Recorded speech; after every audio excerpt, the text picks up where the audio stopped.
Well, howdy y'all, and welcome to another high-powered episode of the High Voltage Live Show. I'm your host, Willie Snyder with Nat King Code, coming to you live from the Mile High City in Denver, Colorado. And I'm joined by my awesome co-host, Mr. King James Stallcup of Stallcup Electrical Education, over there in Big Sky Country and Longhorn Country there over in Texas. They're getting ready to go play up in the championship for the college football championship, and we couldn't be better with hook 'em horns over here in Colorado. I'll hook 'em horns all the time. Anyone in the chat will hook 'em horns. So real proud of the Texas making it up there into the championship, and I wouldn't be surprised if Texas faces up against Michigan for the title, but we'll see how that plays out. It's going to be interesting.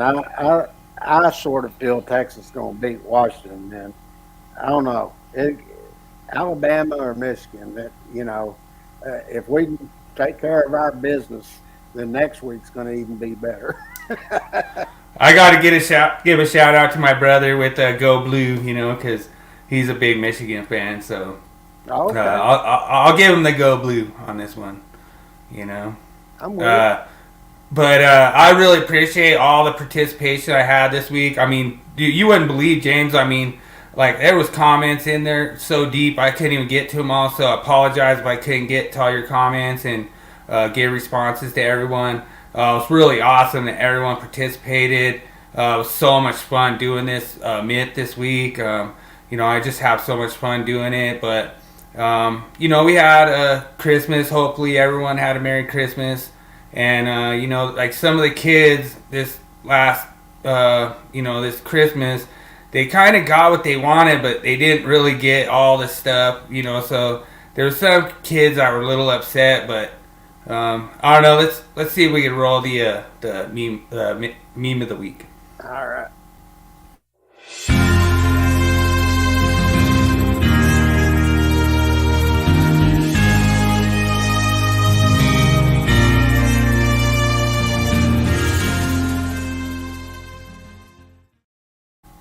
Yeah, I couldn't believe that people were actually wanting me to take that meme down because they said it was offensive or something, and I was just like, okay, we're using that for meme of the week. Why is that offensive? So, it's just a funny. I don't know.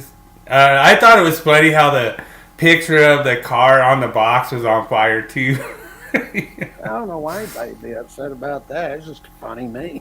I Yeah, wouldn't be upset about that. I've it was seen a pretty lot funny. worse than that people don't get upset with.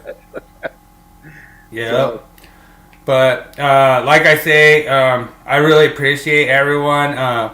This last week, electrical code discussion for awesome electricians, we hit 16,000 members.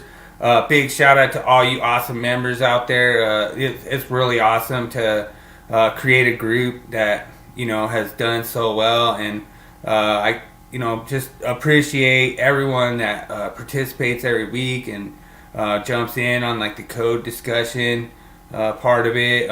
We have a really big one coming up next week that's been controversial, a lot of different groups. So I'm gonna jump on that one and get it set up for next week's myth. But until then, let's do this week. all right.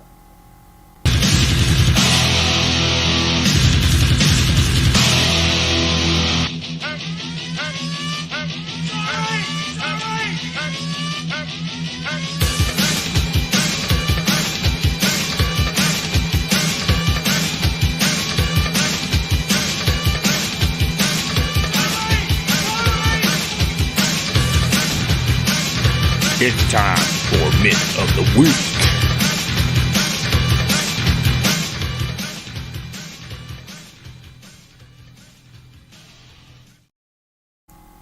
Okay, well, thanks for everyone following every week, Myth of the Week. I really appreciate it. I had so many compliments this week from people saying they love me doing this. And this one is kind of a funny one because I've heard people say this multiple times that you can't enter above energized conductors unless you have a Meyers hub. This picture right here, this is actually a listing violation. That EMT connector is not listed to thread into that Meyers hub. That Meyers hub is only listed for type RMC conduit, so the thread pitch is not the same, and a lot of people don't think it's a real big deal, but I've seen before where you try to match those threads up and you could basically just kick that EMT connector right out of there and just make it loose because it won't get a tight thread seal. And so then, what are you really doing if you have a rain tight rated connector and you're using Meyers hub? And a lot of people said it was for bonding. That's not true either. But in this case right here, you could make this 100% rain tight with without the Meyers style hub. I said Meyers style hub because I know it's a name brand, but you could just make this 100% rain tight without the Meyers hub and a sealing lock ring above energized parts per, I believe it was 312.2 possibly. Yeah, and so I thought this was really interesting, and this was one that we ran a few weeks ago, and the gentleman tagged me on it, and I thought it was really funny, saying that he's wasting straps by supporting the nipples, and I was like, well, brother, you don't want to be running around with floppy nipples, but it's pretty funny. But yeah, so this myth this week is 100% false. You do not need to have a Meyers style hub above energized parts. Sure. When I was looking at this, you really, other than 312.2, there's not really anything in the code. So it becomes a listing and labeling issue or identification issue at that. And basically, what you get into is when you're looking at EMT, flex, seal tight, normally what they are, those are untapered threads. And the other thing that's interesting is when you got the Meyers hub and rigid couplings, they got tapered threads. Okay. Now, another thing, as I was researching this, UL, usually when they go in and they start looking at this stuff and they do their testing on it and everything, usually they're only testing where you're coming in to the enclosure with a lock ring. Okay. And that's where this gets into. And that EMT, that's why it has untapered thread stuff, they're using a lock ring there. Okay, Yep. just like they're on everything else. So basically, what you're going to get into, and in my opinion, the primary reason for this, that you don't want to install an EMT connector into a Meyers hub, is that you'll have a mating issue, and that's going to cause problems for providing a moisture tight connection. And it also possibly could assure that you don't have an effective ground path. And I've heard people argue this over and over, but in my opinion, those are the two bases for this. And that's just based on information that I've looked at. And I guess to wrap it up, that an EMT connector, they're not listed for use with a Meyers hub. Now, I couldn't find that anywhere in the documentation that stated that. But what I did find was the threads, and one being tapered and one being untapered. So that's how I would look at this. So one question I have for you, which I think is an interesting question, I always wonder about this one, is the possibility of assuring effective ground path. Well, you're pulling a full-size ground through there. So, I mean, would that matter? Sometimes they don't do that when you've got shorter sections of raceway that's 24 inches or less, and they will pull it in. And with time, because you're going to have metal to metal connection. But if you get in there and you get to where, how many times you see they take something and they strip those threads trying to force something in there? That's where you could come into a problem. So that's where I've heard people argue that point. And what you can do, if you go look and pick up the requirements in 250.118, it allows you to come in and use the conduit as the equipment ground. So, usually that's where I would see it, where it's shorter lengths, they don't pull the equipment ground. But then again, you go in and look in some documentation within the facility, they don't care what the distance is, they want an equipment ground in anyway. Yeah, so I guess that would be my point, is would it matter with the ground path of the raceway, the ground path continuity of the raceway, if you're already pulling a full-size ground anyway? Would that even be an issue?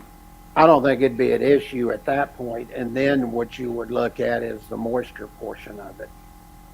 Okay. All right. And I agree with that. I agree with that 100%. This one was kind of a weird myth because there were so many people that were just dead set that, yeah, it's true. You have to do it. And a lot of guys were told in school, by their foreman and stuff, like, yeah, if you're going to do this, you have to use a Meyers hub. And I've actually seen times where they had entire buildings piped with low voltage. Like, this is class 2 wiring. They all had Meyers hubs going around the whole building. Right. And I never understood it. And I was like, why? And then if you read the language of 312.2, basically says that you just have to prevent moisture from accumulating in that closure. And a lot of guys thought it was due to the live energized parts and stuff like that. Right. But myth busted, another one down, got it.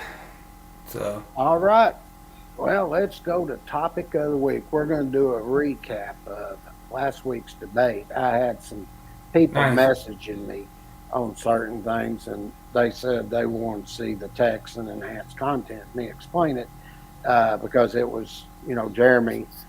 Basically, what happened was Jeremy just gave me the definition of outlet and asked me a question. He didn't even try to defend his position, and that's what I've been doing a long time. When you can't defend your position, you make up installations that to try to defend it because you you can't reference all through the code to defend that position, which I spent 20 minutes doing that. And I thought that he would get my point behind it, but naturally he didn't want to hear it. So, but we're going to go through that. And just to let everyone know, he did get a DQ, a disqualification, for not wanting to argue the topic about if a branch circuit is connected to a fuse disconnect, does it become a feeder? Because that was our number 2 one, and he didn't want to even argue that one. I guess that's false, but he won't call nobody out on that one. So, well, first of all, what I'd like to say to that, if you're really an instructor, it doesn't matter what the topic is. And I know he saw what was on the post, people voting on it and everything. If you're really an instructor, you would argue whatever topic, right off the top of your head. And he didn't want to do that. And I think you're right. Well, he just goes, just like I've said before, he's a minion for Ryan. And he's not going to go against Ryan where Ryan will hear about it. And basically all that really told me is he doesn't agree with Ryan. So, but he won't call Ryan out. The only people he wants to try to call out is us. But it's okay. Double standard. That's right. Double We're standard. Just topic of the week, and I'm going to explain all of this. Okay? All right. Awesome. Let me roll it.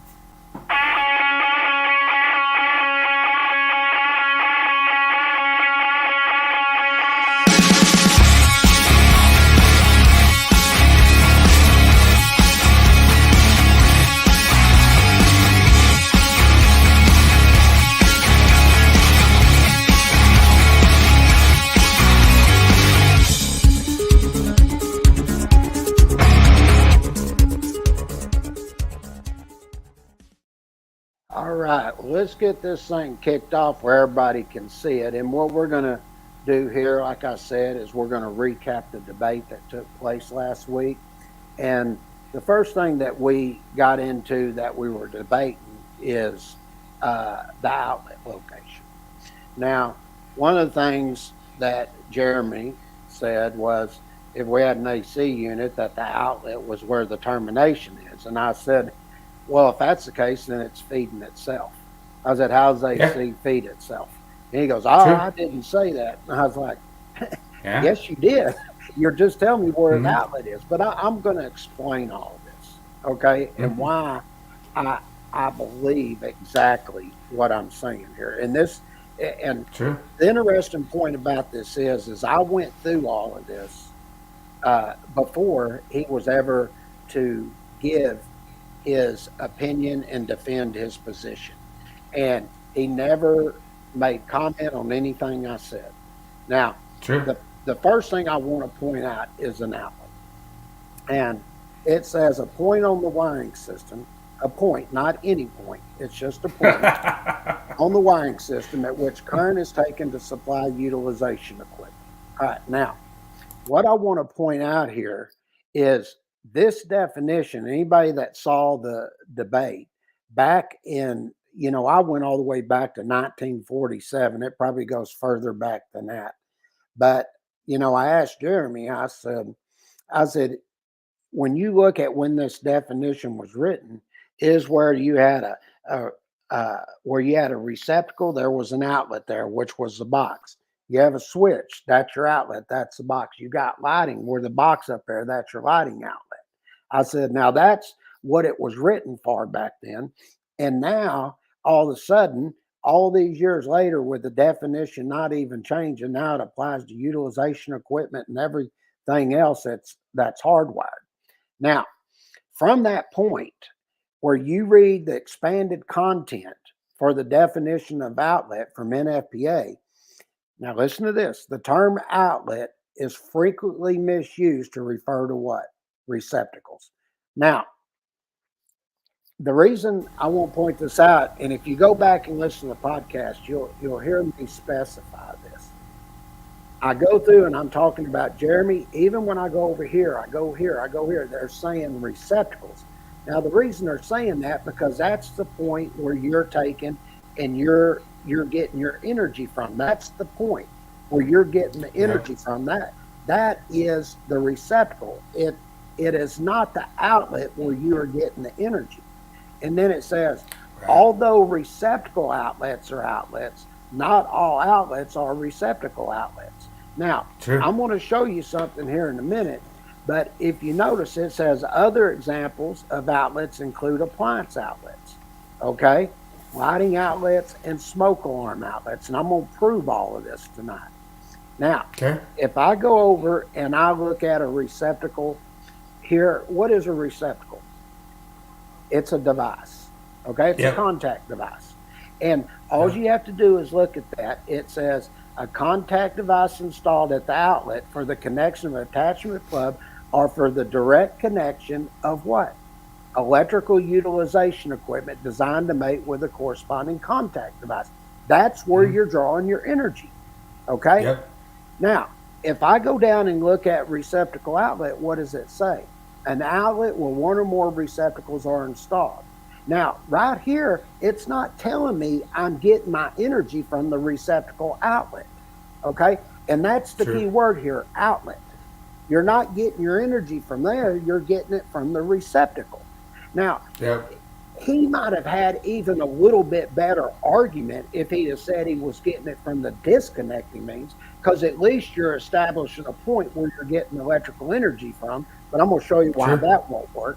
But just to say an outlet and then all of a sudden say that's where I get my energy from, but yet if I go over and look at receptacle outlet, it completely contradicts everything he's saying at that point. I don't think that there's a way that it could be the load side terminals of the disconnect, just because it can't be defined as a disconnect outlet. Like, they could put in a definition. I should have actually proposed one for the 2026. Be like, add new definition for receptacle or for outlet disconnect. Mm-hmm. You know. Well, but they would have been all mad, and they would have been like, "Oh, you're just ruining the code." You know?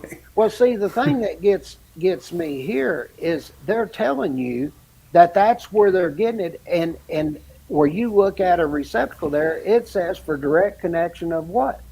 Electrical utilization equipment. It literally says utilization equipment. And what is utilization equipment? That's your appliance that you're cord and plug connecting.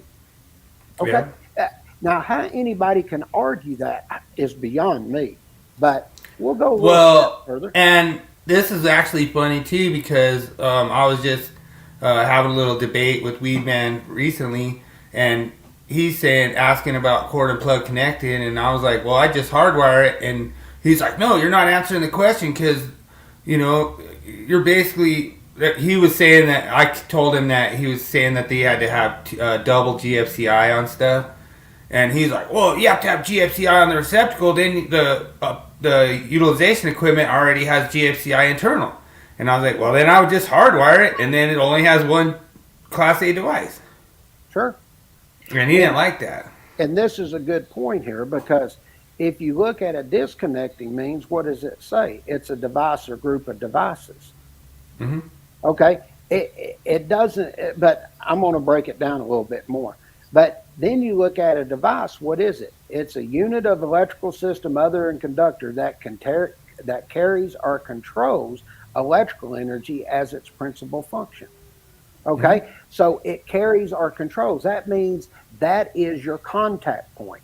Does that make sense? Yeah. I mean, I'm just going through the definitions here, why I see a problem with this. Now, look at the enhanced content. This is in FPA. This isn't me putting this on here.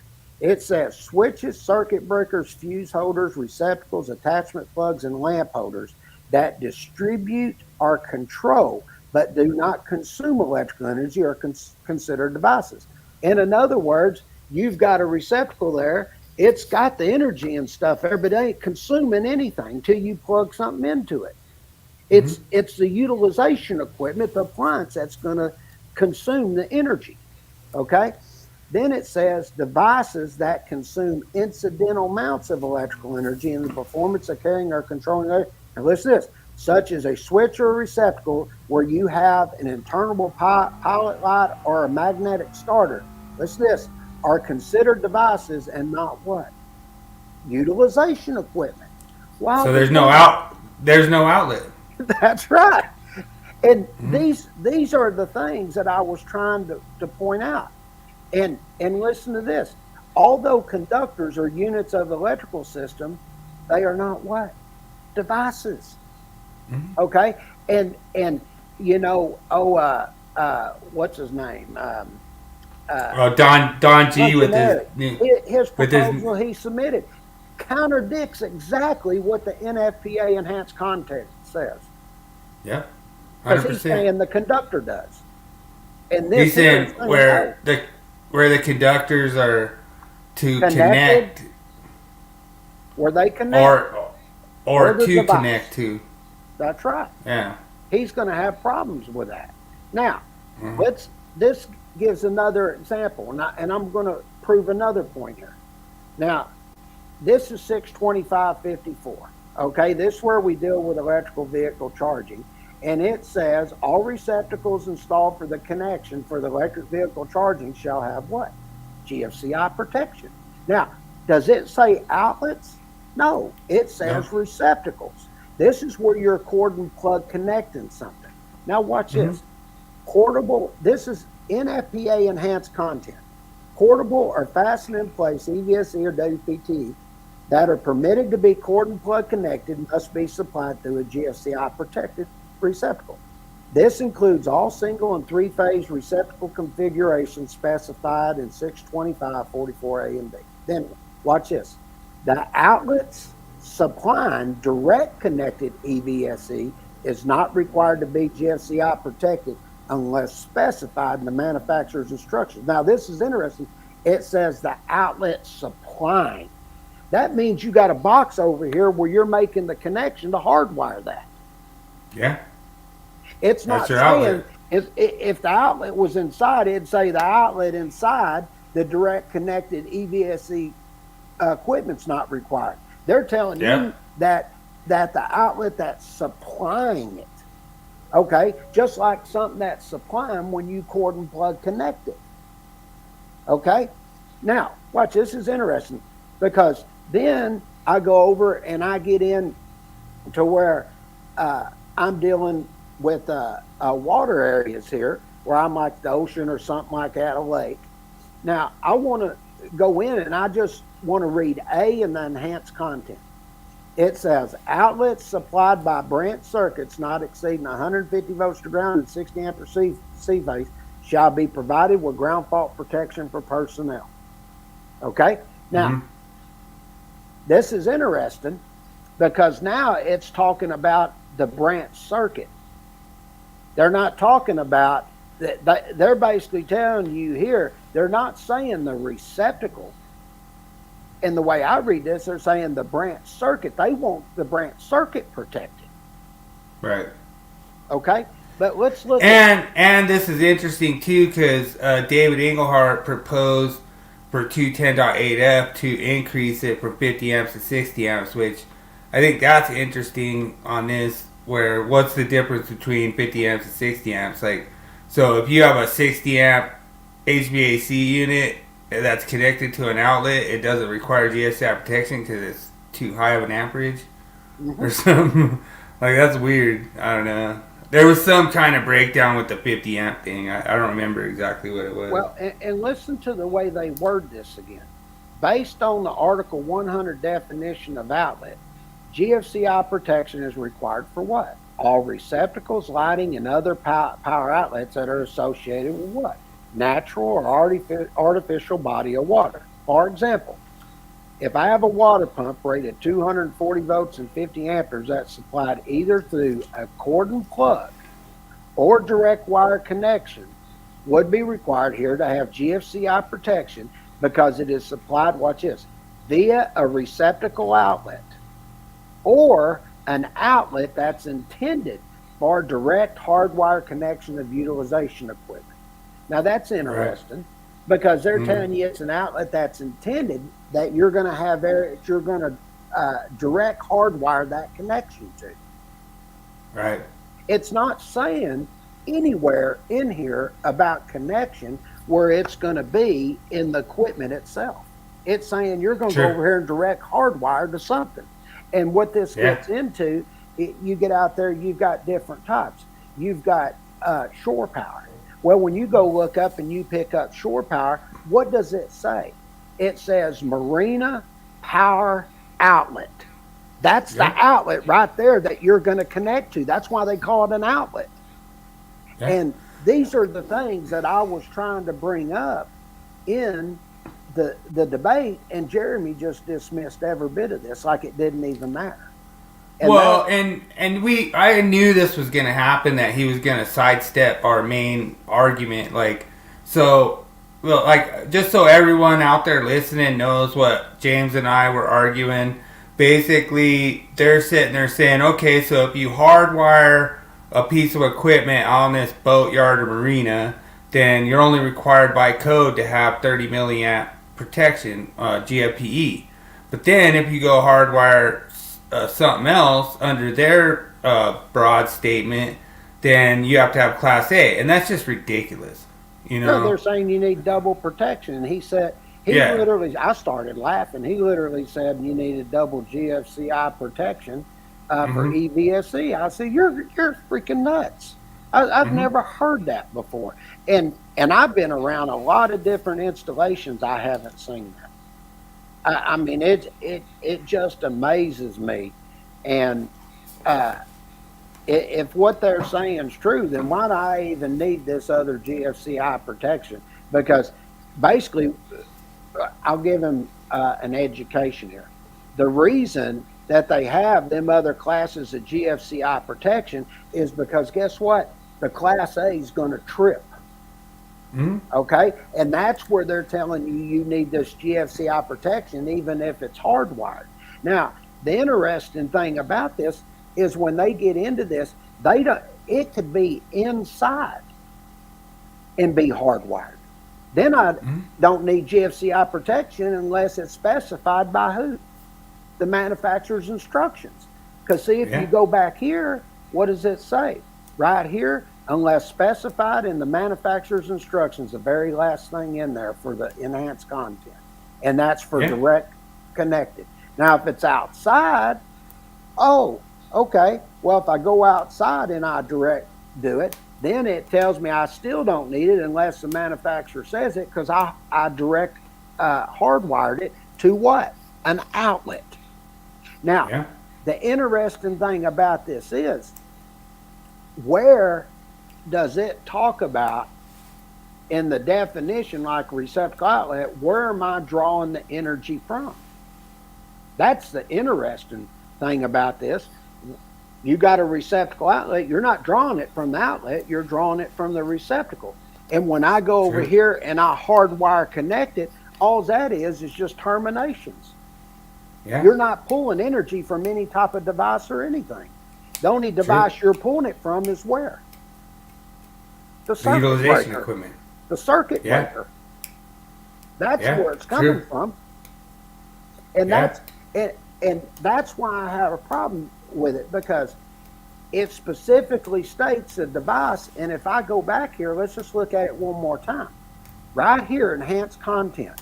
Switches, circuit breakers, fuse holders, receptacles, attachment plugs, and lamp holders that distributor control but do not consume electrical energy are considered what? Devices. And then it's from there that you get the energy in order to supply what? The utilization equipment.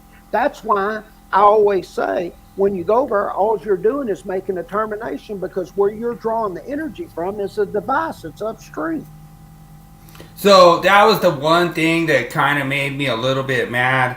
And I don't know if it was directed at you or directed at me, but when Mr. Abernathy was like, these guys think that it has to be a device. We never said it has to be a device. No, I've never said that. Now, we just want to know where it is. Yeah. Show us the point, because they say it's a point on the wiring system.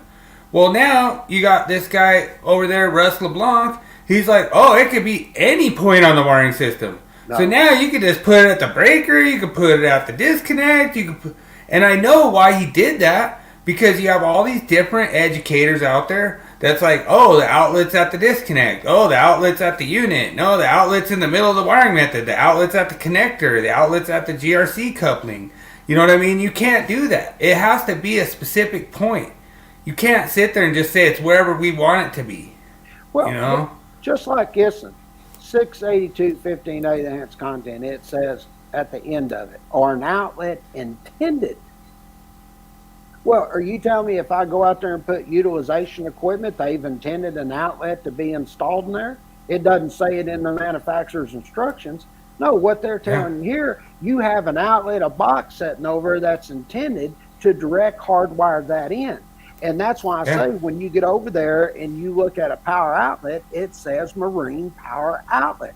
It's the box over there. That is your direct outlet for your hardwired connection. Yep, 100% agree. Yeah, and that's what I'm saying. All you have to do is read their enhanced content here, and if you understand the definitions and how they apply, what he's saying, it holds no merit. It can't. Now, the other thing that we got into here is sizing the grounding electroconductor, and I decided to put this up here so everybody could see it. And I went through this, explained it. And it says the size of the grounding electroconductor and bonding jumpers for connection to grounding electrodes shall not be smaller than given in table 250-66. Okay, so basically that means I can use table 250-66 to size all my grounding electroconductors. But then it says except as permitted in A through C. Well, if I look at B, connections to concrete encased electrode, this is where we get into the problem here. And he basically saying I can go smaller than number 4.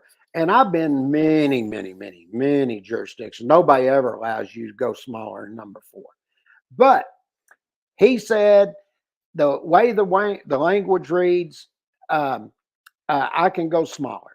And I basically look at that and I say, okay, well, if that's the case, the language hasn't changed since the code making panel made changes to this section. And when you come over and you look at this was submitted from the 1984 edition. The guy's name was Ernest E. Cannon, Tempe, Arizona.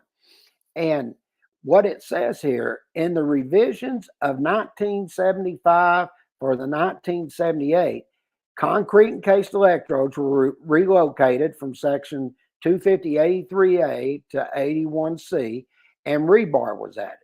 Section 250-94 exceptions 1 and 2 then changed from section 250.83 to 250-83C and D in the 1981 NEC. Then it says, it appears that the concrete encased electrode, or UFER, was recognized as meeting criteria for the exception during the 1975, but lost that recognition in 1978 and remained so in 1981. Data submitted by Proposal 61 for 1974 preprint indicates that the expected resistance of the UFER is such that a number 6 copper would be more than adequate as the grounding electroconductor for the concrete encased electrode. Now, this is interesting because he's stating here that the grounding electroconductor is adequate for the concrete encased electrode. And this is interesting because Jeremy said, no, that only dealt with the concrete encased electrode, not the conductor. This is stating totally different from what Jeremy said. Then it says, perhaps it was an oversight that concrete encased electrode was relocated without being relisted in these exceptions. There appears to be adequate data to qualify for the exception, and general data indicates that the resistance of rod and plates may be expected to be less than that of the concrete encased grounding electrode. Now, what happened here was the committee come in and they started looking at this, and they said we need a number 4 for the concrete encased electrode, and since we're going to require number 4 for that, we want the same size conductor that's going over there for what we're putting in for the concrete encased electrode. So the 100%. panel's comment, they specifically stated this. Proposal would permit concrete encased electrodes to be connected by a number 6 copper conductor. Now, they're telling you here this is the grounding electroconductor. This ain't talking just about the concrete encased electrode. So Jeremy lied once again. He said that's not what this proposal was. I'm reading it to you, and you can see it says exactly what I said. Then it says, because the rebar is the electrode. Sure. And what it says, it says to be connected by a number 6 copper conductor. And what does it say? Which is considered to be too small. And the vote on the panel action was unanimously affirmative that the number 6 for the concrete encased electrode would be considered what? Too small. Yep, I agree. Now, 100% agree. You know, it's like I told Jeremy, he goes, well, that's not what the code says. And I said, well, let me ask you a question. If they made a change, say 2 cycles ago, and I think the code reads something different from what it is because of some wording you want to twist around, I don't have to do that. He goes, I didn't say that. I said, you just did, because you just told me you don't have to follow what was done 2 decades ago or whatever. You know. No, I remember when you brought this up to me, and I remember when we first ran this myth, and I was like, man, are you sure? You know, like, I was like, man, I was like, these guys are gonna eat me up on this one, you know. And you were like, oh, dude, it was like, yeah, I got it covered, and I was like, all right, and I ran it, you know. Sure. So. And see, this is where they actually had the exception before then, and it says, and this is where I'm going to a ground rod. And it says the present requirement implies that if a made electrode, now let me first start there. We don't say made electrodes anymore. And I thought Dad did an excellent job on this. We had him on explaining when they changed all that. And it says the made electrode is the only grounding electrode. The electrode conductor may be a number 6 copper wire, number 4 aluminum. But if a made electrode is supplementary per table 250-181A, the grounding electrode conductor shall be per table 250-94. I do not see the justification for the requirement since a made electrode is current limiting under either condition.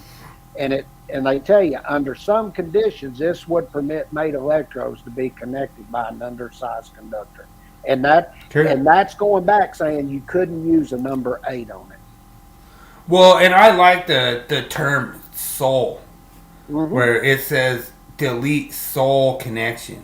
Yeah. Because the thing I really like about this is I really like that you are permitted to share electrodes.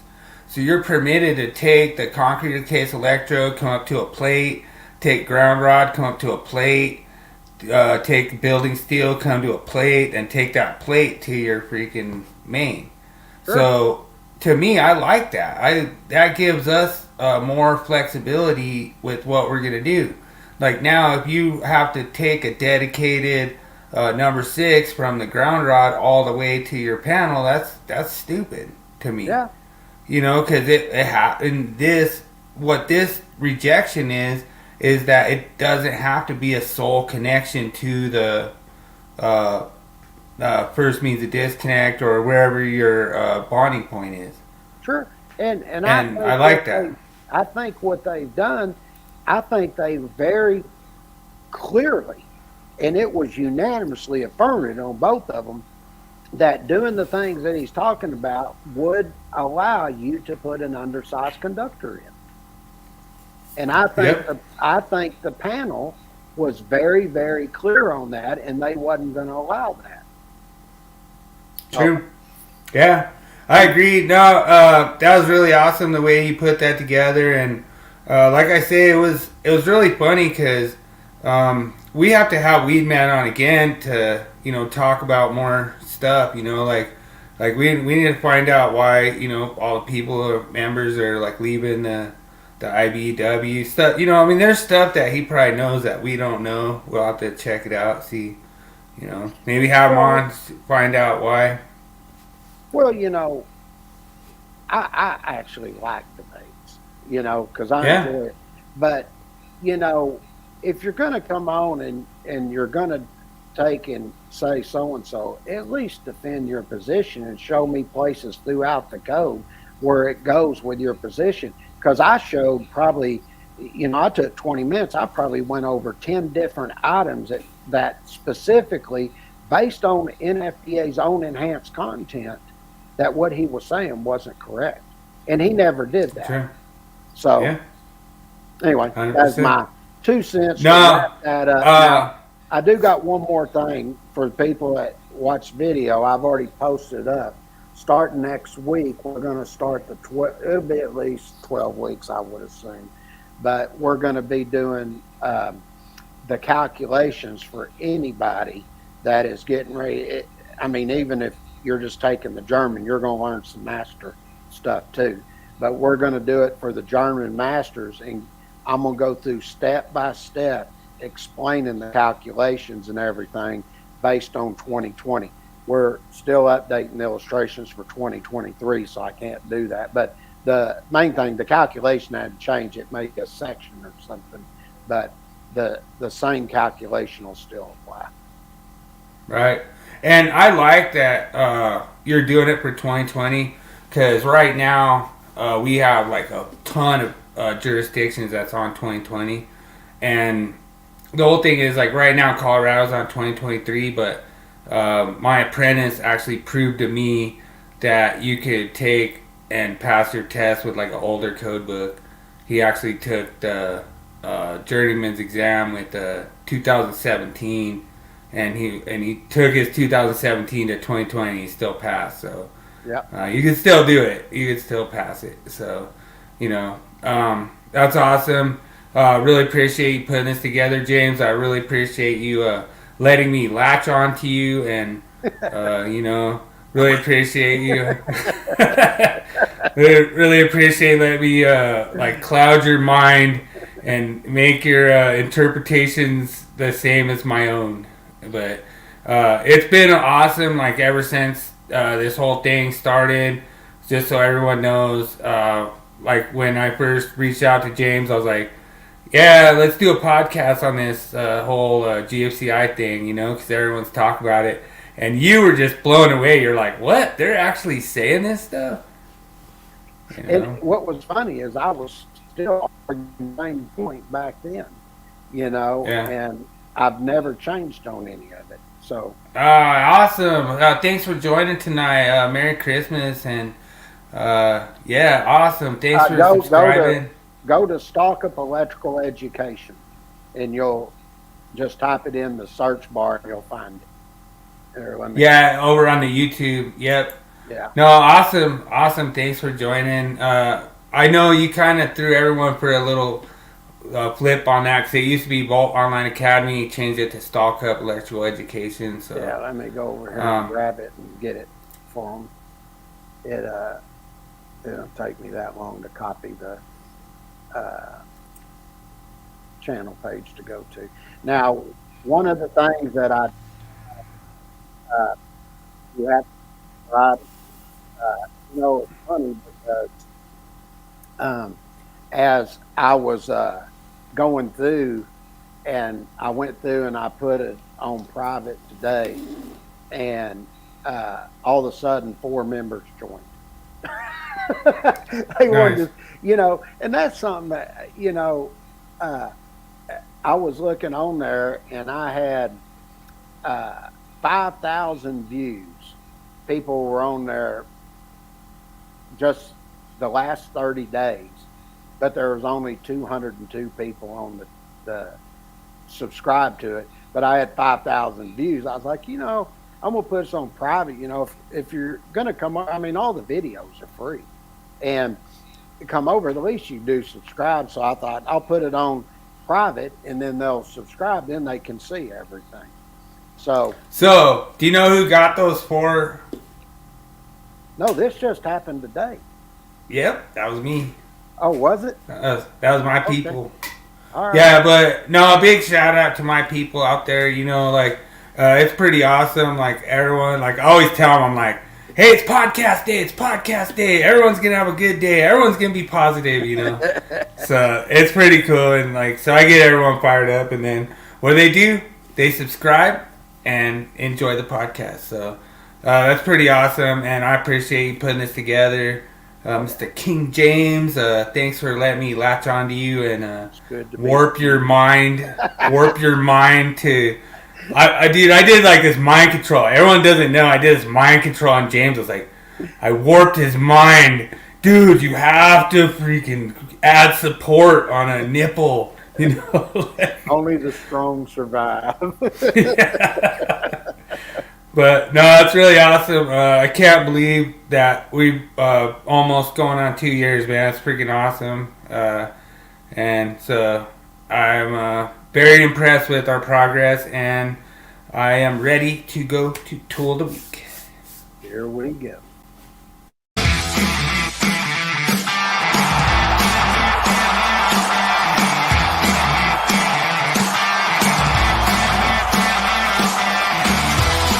It's time for Tool Review of the Week.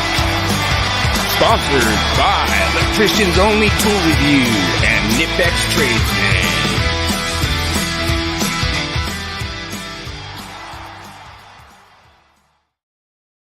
Alright, this week I have a really awesome tool for you. This is actually my next purchase. I can't wait to buy one of these. This is the DeWalt laser. This is, Laswer. Maybe I spelled it wrong when I sent it to you. I'm sorry. Yeah. It's all good. I was like, okay. But anyway, it's a German spelling. But anyway, that's how they spell laser in German. But anyway. That's how they spell it at 2, 3 o'clock in the morning. No, it's all good, brother. I love what you do, bro. But so anyway, this is a 360-degree line laser, and it takes a 12 volt. I believe it's a 12 volt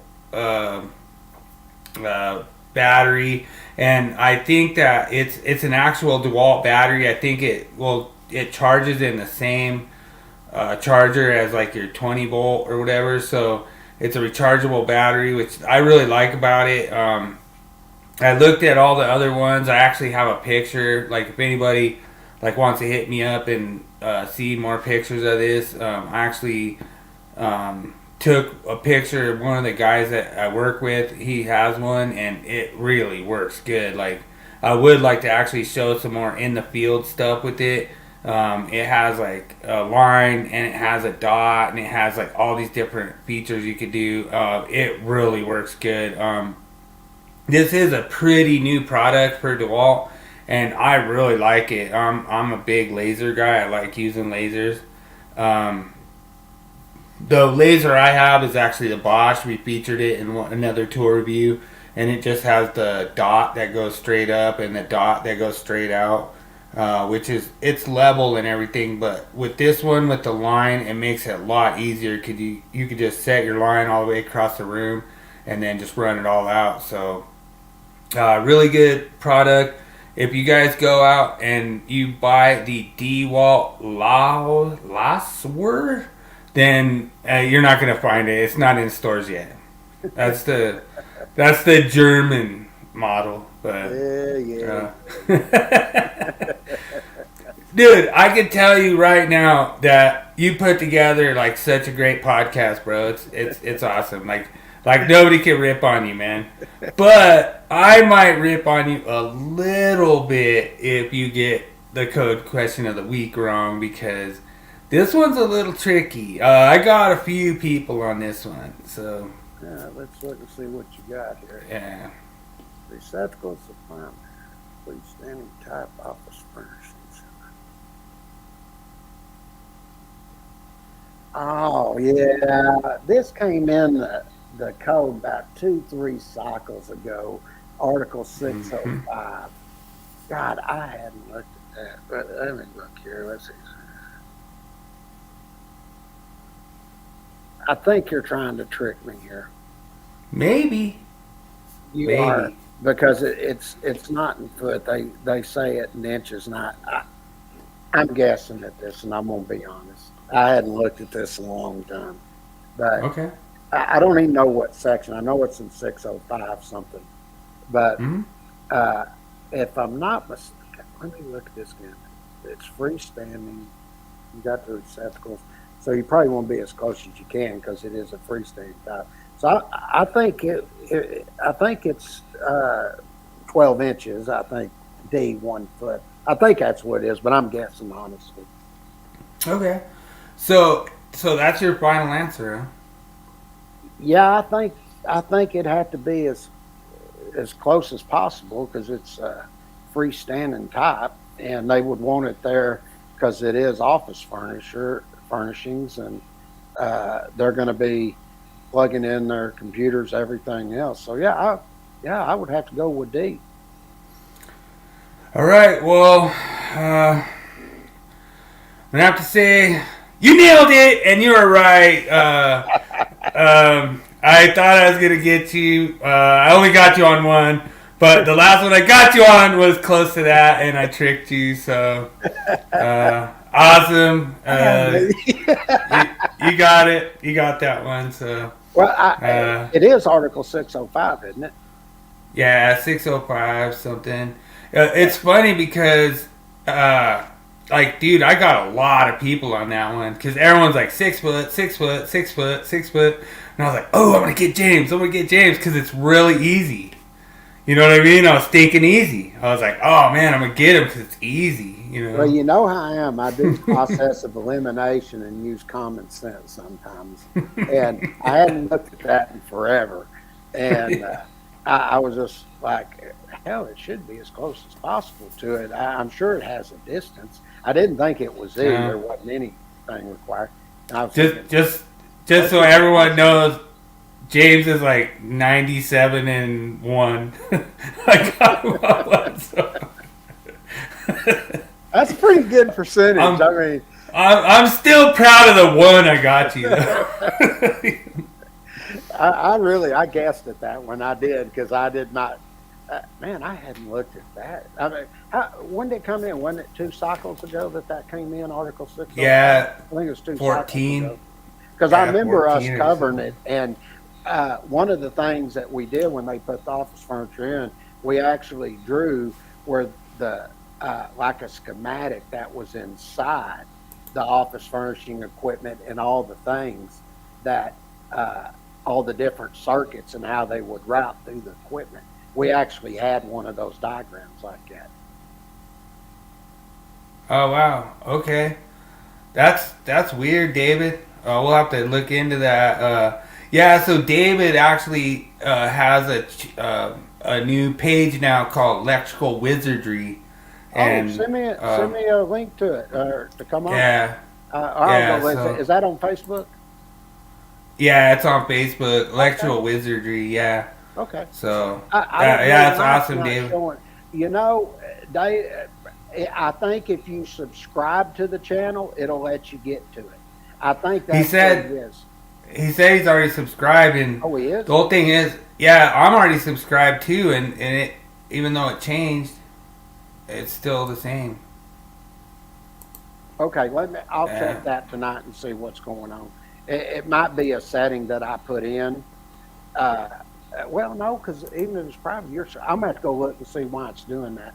I might do a test run over to it on mine to see what the thing. Yeah, it was Article 605. So, yeah, 6059B. Yeah, that's right. I knew it was. It is a profile page. Okay, all right, I'll look at that. Okay, well, cool. Well, I did not know it was not. Oh, he put the link in here so we can everyone just jump on and subscribe to Electrical Wizardry because he's the smartest electrician we know. So that's pretty awesome. I'll look at that because it might be I put it on private. It's not showing. Maybe I have to do the videos individually and then take it off private. I'll look and figure out what's going on. Yeah, I wondered why we were kind of low on our viewers tonight, but yeah, then they started popping up like, how the hell can I get on there? Well, yeah, I'll find out why. Sometimes I make changes like that. Sometimes that happens. I'll have to figure out what caused that. So, but I'll have it done by next week when we start the master and journeyman calculations for everybody that's going to start prepping for their tests this coming year. I think that's going to be a heavily attended thing throughout the first 12, 16 weeks, whatever it takes for us to go through all that. So, Okay. all right, you ready for your Willie quiz? Yeah, and yeah, that's true, David. Appreciate you joining. That's awesome. Love the electrical wizardry. And let's go to the Willie quiz. Here we go.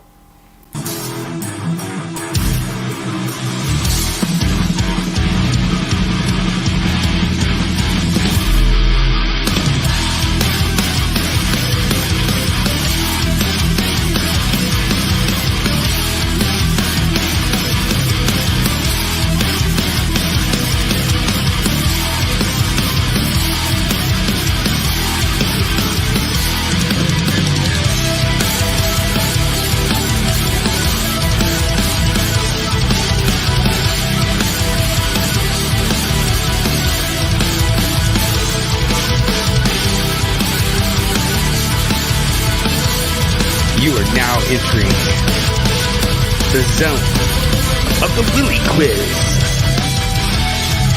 Enter at your own risk.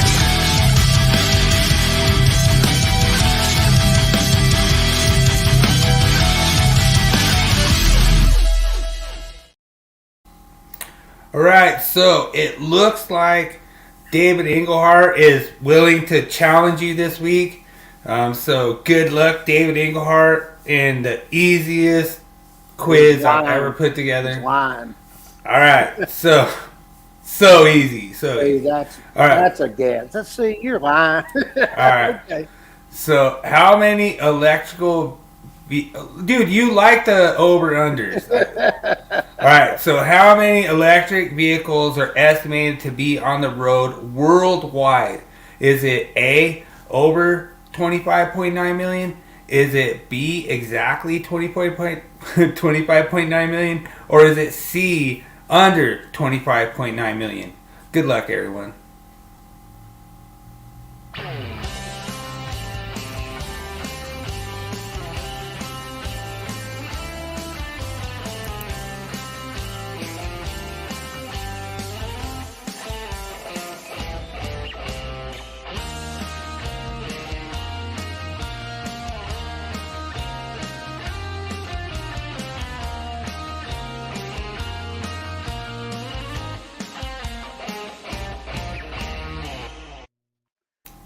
So, you never know, James, when I'm going to put a really freaking high number in there because I know you like to take that under. But, at the same time, I sometimes get you on the exact. So, this is a little bit of a trick question. A little bit. It's just a guess, but I'm going to go with C.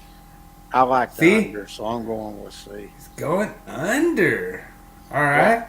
We'll give a few seconds for people to throw their answer in the chat. One thing that I did really like, these numbers that I started researching were so inflated. So, it looks like David Englehart is taking the over. All right. Wow. It says under. What's that? Didn't it say under? No, he's taking the over. He's saying, he's saying under? Yeah, I thought he said under too. Okay, all right. I thought he said, hey, all right. All right, so David copies James. And drum roll, the answer is A, over 25.9 million. On the road today worldwide. This statistics, I don't think it's from Bing. Looks like David uses Bing, but I didn't use Bing, so maybe I used the wrong AI. But it's actually over 25.9 million. And then I actually looked at another statistic that actually said it was exactly 25.9 or over. So I had to take the over, but okay. Like I say, you could always go get instant replay again, James, if you want, and we could revisit this later. I always feel like he's got the answers. No, I don't. When I'm doing this quiz, I haven't seen anything. I'm guessing every time. I did 2 different research polls, and it said one said it was exactly 25.9, the other one said it was over 25.9. So Okay. I called it the over, but I didn't want to go exact on that one. All right, this is an awesome one. Yeah, I guess it could, David. You know, David asked if a scooter or e-bike counts as an electric vehicle. I don't know, like worldwide, that's a hard one, you know. Yeah, because overseas they got those scooters everywhere. I'd have went way over 25.9. Yeah, and that's true, David. Yeah, like I could see like overseas and different place. Yeah, I mean, you could even go even higher than that. So, yeah, I don't know. You'd have to define a vehicle and stuff, and yeah, we could go down that rabbit hole, I guess. All right, so David, screw him. no. Now that he's throwing down statistics, we right. Yeah, I was counting e-bikes. But anyway, all right. So question number 2. What was the most popular style EV sold in 2020? Was it fuel cell EV? Was it a plug-in hybrid EV? Was it a battery-only EV? Or all styles had similar sales? Good luck, everyone.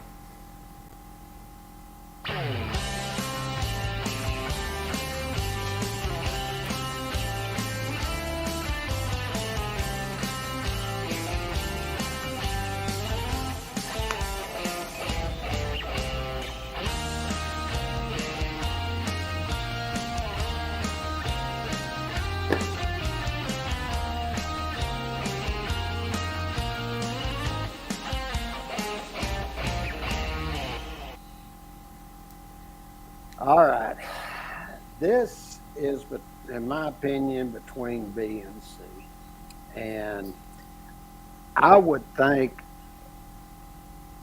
think Tesla, all theirs are battery, and I think they probably sell more than anybody, than even the hybrids. So I'm going to go with C. I'm just doing this based on what I think. I don't think the hybrids are huge sellers for all these other car manufacturers as much as the Tesla, which is battery only. So I'm going to go with C. Okay. So James locks in at C. We have David Englehart goes with C, battery only. Great minds think alike, baby. Yeah, okay. So Jake Riddle's up in here too. All right. Okay.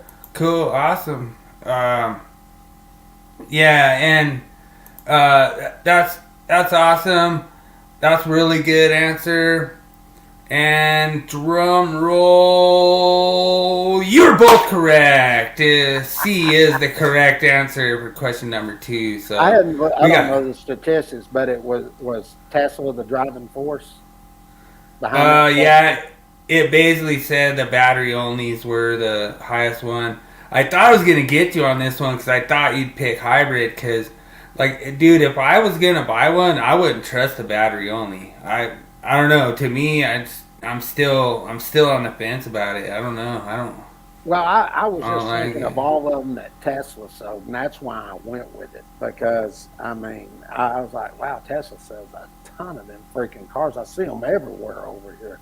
And right. That's why I went with it, you know. And I see hybrids there now, but I see Teslas everywhere. So that's why I went with the battery only. So it kind of leads into, like, my third question. It's kind of the segue. So in 2022, battery electric vehicle sales hit blank worldwide. Was it A, 5.9 million, A, 5.9 million, B, 6.3 million, C, 7.3 million, D, 9.3 million? Good luck, everyone.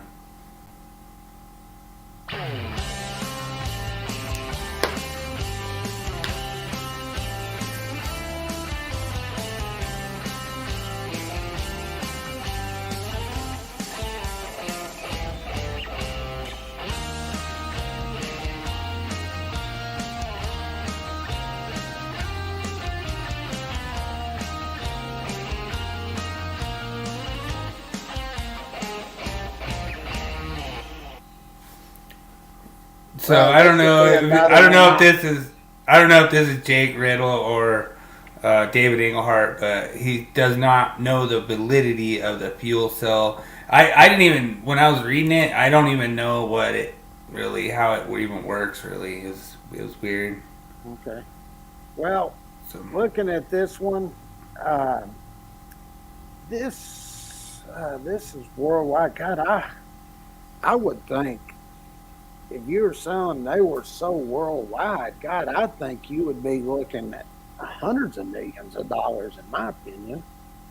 Yeah. I'd have to go with D. I would think it'd be even way over 9.3 million. But yeah, that's just. I mean, I'm sitting there trying to think about it because you're looking. The global sales went in 2022, according to data from student. Yeah, that's what I'm saying. I would definitely think it'd be in the hundred. I wasn't thinking 384 billion. I was thinking probably hundreds of millions of dollars. I'm gonna go with D. I think it had to at least be 9.3. Okay. So I could get some more answers up in the comments if anybody wants to challenge James.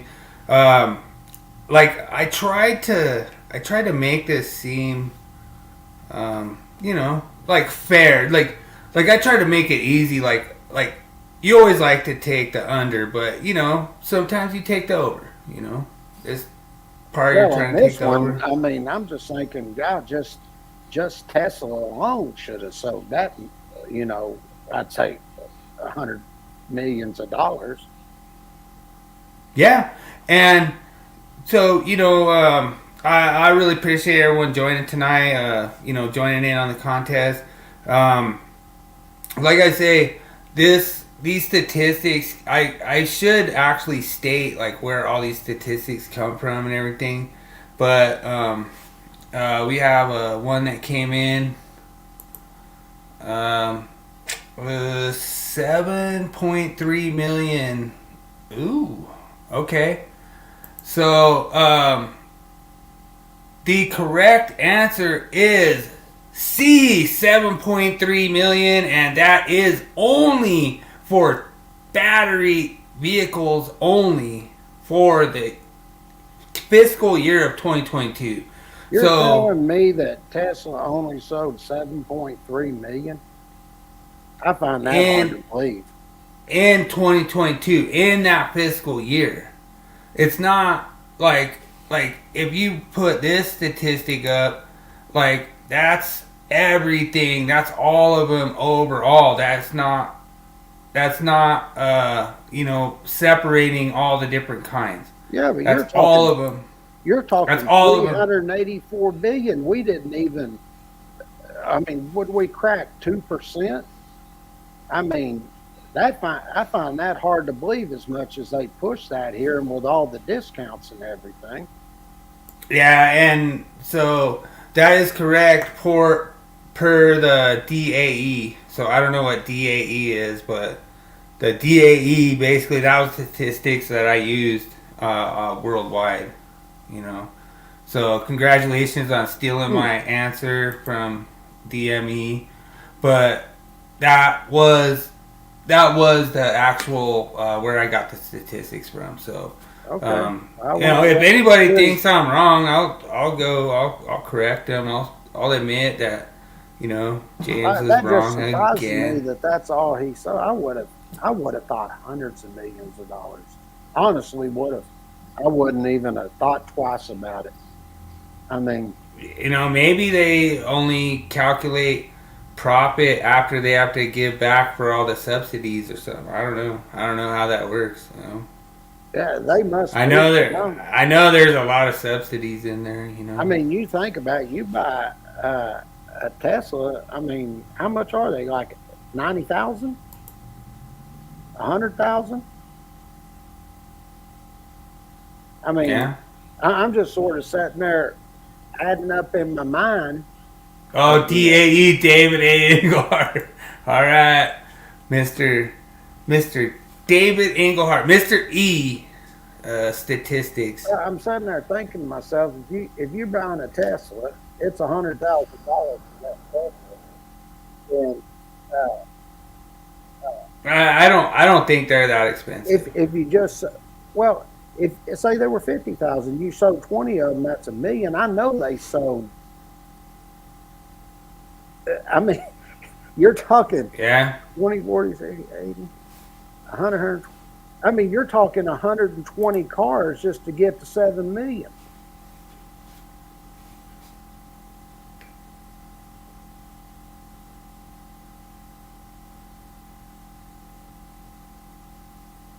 Okay.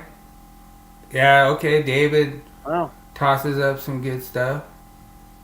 Man, I guess that, I mean, I'm just sort of counting them in my head. 20, 40, 60, 80, 100, 120, 140. It sounds to me like they're taking off the subsidies and everything else, and this is maybe the profit, because 70 cars, I mean, 140 cars get you at 7 million. And I know they've sold a lot more than 140 cars. So, yeah, I was just going off the statistics. I was going off the DAE statistics. So you know, the DAE statistics. Like, I got you, David. You're right. You know. All right, cool. All right, let's do our wall of shame. Let's see what you got this week. Shame. Shame. Shame. Shame. Shame. Shame. Shame. Shame. So this one is from like a heart of my own when I saw it, because this guy said he had a new mini fridge and he just had to hook it in temporary, so he wired something up until he could get permanent. And I was like, yes! I was like, this is a true wall of shame original of how an electrician installs a new mini fridge. So shout out. I always put the name in when I send you the thing, but I always forget to tell you to put the name in there for whoever posted this. But it's funny because this is his mini fridge install, and yeah, I loved it, because you know that the cord is not gonna fit with the other one in there, so you just boom, boom, boom, slap her up, call it a day. I love this one. This is good. I like this cord cap and everything he used. Hey, he did. Oh, it's lit up. The sucker is lit up. It's lit up. It's lighting up. That's a lit up cord. You got a pilot light saying your mini fridge is energized. You know, I liked it. I don't think this is hack at all.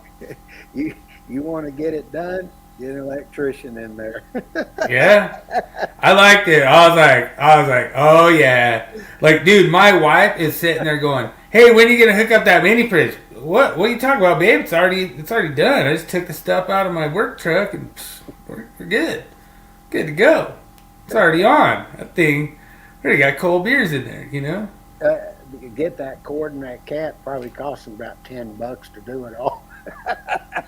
Probably cost him zero, because he probably just had it rolling around. Probably just rolling around the back of his truck. He's like, "Oh, lit up one? Oh, that's awesome." That's freaking cool. Yeah. Oh. Yeah. No, it means a lot that everyone joins us every week. We'll have to see what's going on with our private thing or whatever's going on. We're trying to get this set up for our next segment. I really appreciate James getting that set up. There's been so many people that's asked me about journeyman exam prep and stuff, and we're trying to get it set up for everyone for free as long as they subscribe to the channel. So, yeah, I'll is that tonight. I'm gonna find out. Is that what it? Is that how it works if it's private? Yeah, you just subscribe to the channel, then you have access to it. You know, and but I'm gonna do it through another account. I'm gonna find out. I'm gonna establish one on another computer, and I'm gonna go in and try to figure out why it didn't come up. It should have just come up. I don't know why it didn't. But well, you're gonna have to see. You're gonna have to see what's up with the bell and stuff too. Because that I've bell been thing's going weird. through all that stuff. I mean, I'm actually just going to spend some time this next week just getting the YouTube channel fixed up, or I just started on it and getting that all done. I just, I got all the, for now, I've got tons of merchandise that people can go purchase. We got all kinds of cool designs on there, from shot glasses, whiskey glasses, beer mugs, mouse pads. I mean, you name it. Matter of fact, I did one that he had me do for the hockey thing, and they got them where you put them on playing cards and stuff like that. And they got a lot of different games. I'm going to do some on some of the golf balls and do a couple others on the hockey pucks and stuff. I'm just going to have, by the time it's done, we're probably going to have about 2,000 different ones.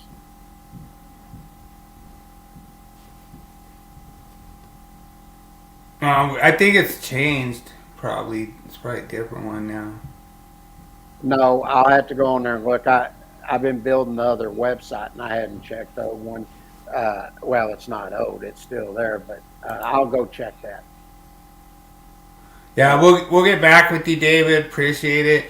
Like I say, we're trying to get everything up and running for the new death match. Well, this next year is going to be freaking awesome because there's a lot of things that are coming, and there's so much that has been prepped for the last year and a half, and by the time it's all done and everything, it's going to be the most complete. I mean, if you want, we're going to get everything through to the state. Master courses on there. We're going to have all the design stuff on there as individual classes.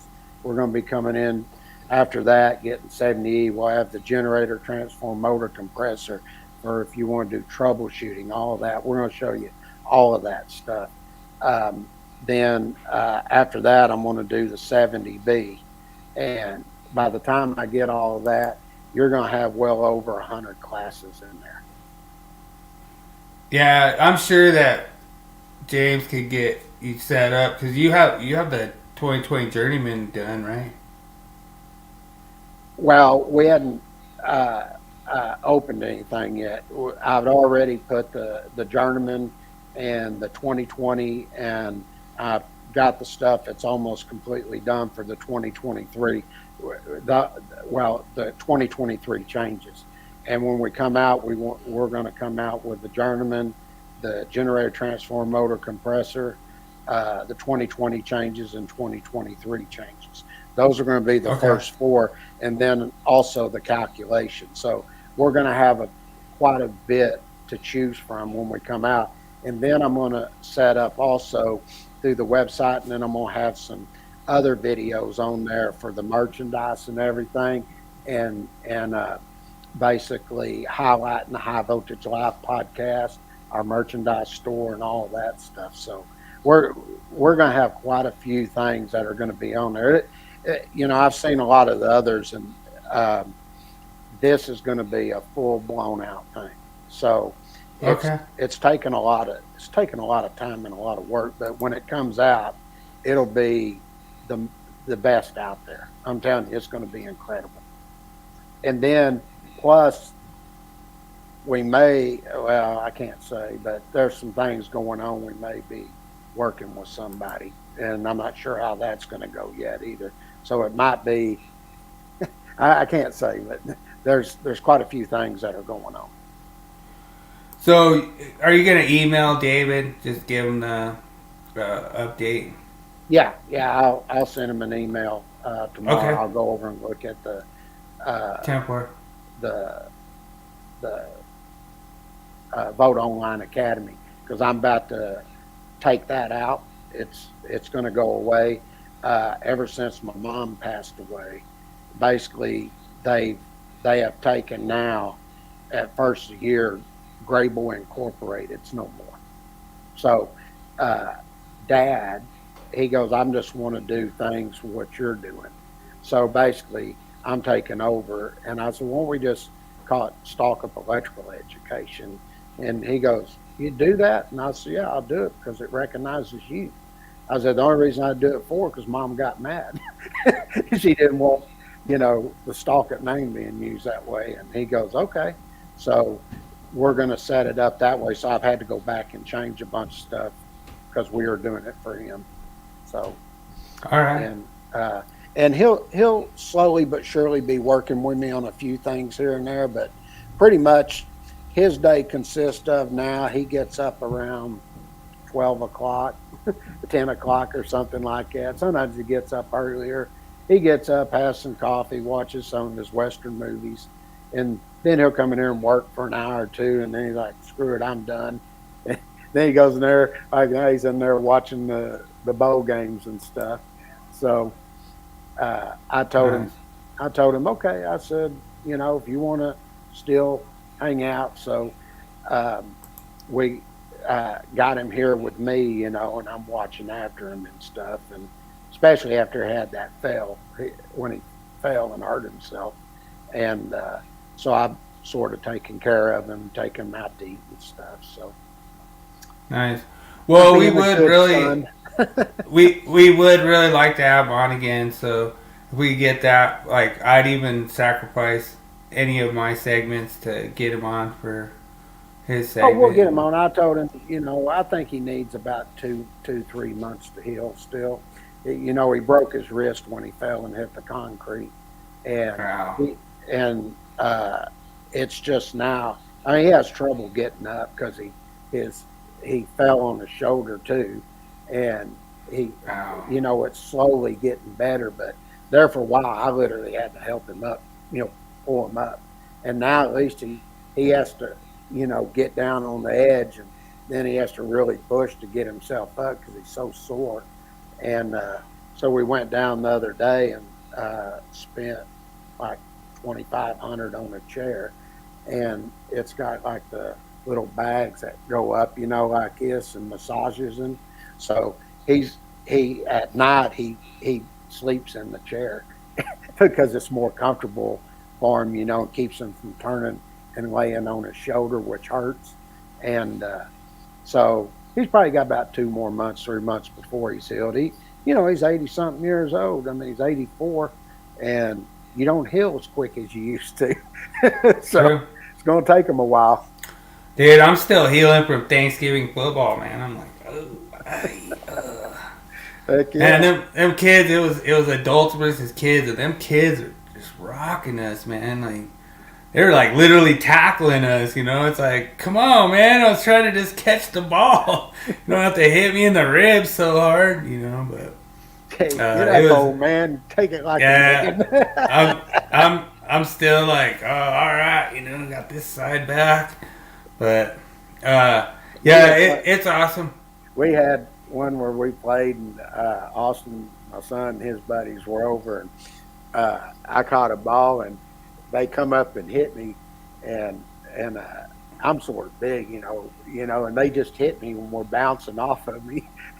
And then next thing I know, one would get me at the legs, and I'm trying, another one jumps on my back, and that's when it got sore. Just hitting me didn't hurt you, but all of a sudden you got 2 or 3 people hitting you.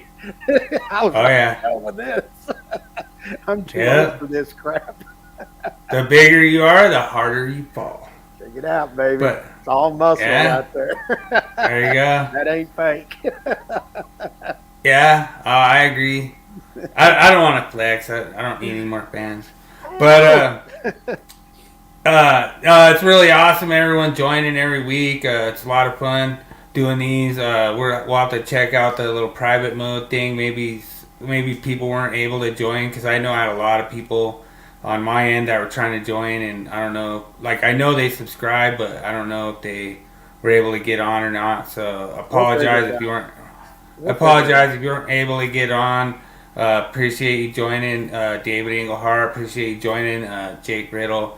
Thanks a lot. We really appreciate people following us and joining every week, and we try to put together good content and everything. It's always a lot of fun. I enjoy every week. I mean, it's so awesome. And James, 1 for 3. I don't know. You know, That I sucks. I got went you. 3 for 3 last week. Might have got you a little bit this week, but it's all good. I always try to get James on the Willie Quiz, but you know, like I say, his process of elimination sometimes gets me. So we'll see. I say sometimes, but you know, I don't know. Daniel J needs to jump back in here. Maybe Daniel J couldn't get on. I'm gonna actually call Daniel tomorrow. I'll be like, hey, what happened, man? I gave you all the answers. James did this podcast on you. That what does he do? He goes and blocks you on private. See, so that's what happened. I'll be like, hey, I just want to let you know, James blocked you on private, Daniel, and so maybe you need to make a podcast about James, how he's blocking you on private. So, see, we'll see what's up. I'm not losing ever again. Y'all ain't ever coming back on it. See, there you go. See, you just block them all, dude. That's what some people. That's their strategy. They just block everybody. If you block everybody, you never lose. I'm a sore damn loser. I know. That's why it's so fun to do them. I love it. I tell you, But- if Longhorns win Monday, ain't nothing gonna affect me. I'm gonna be in the best mood because I know next Monday's the national championship, so I'm all pumped up. So, Nice. Awesome. right. Well, I'll be checking it out. Well, appreciate everyone joining. Thanks everyone every week, and remember, make every day an easy day. Have a good weekend, everybody, and a happy New Year because we won't see you that first year. So, happy New Okay. Year, and we'll see y'all next Thursday. See you next year. Peace.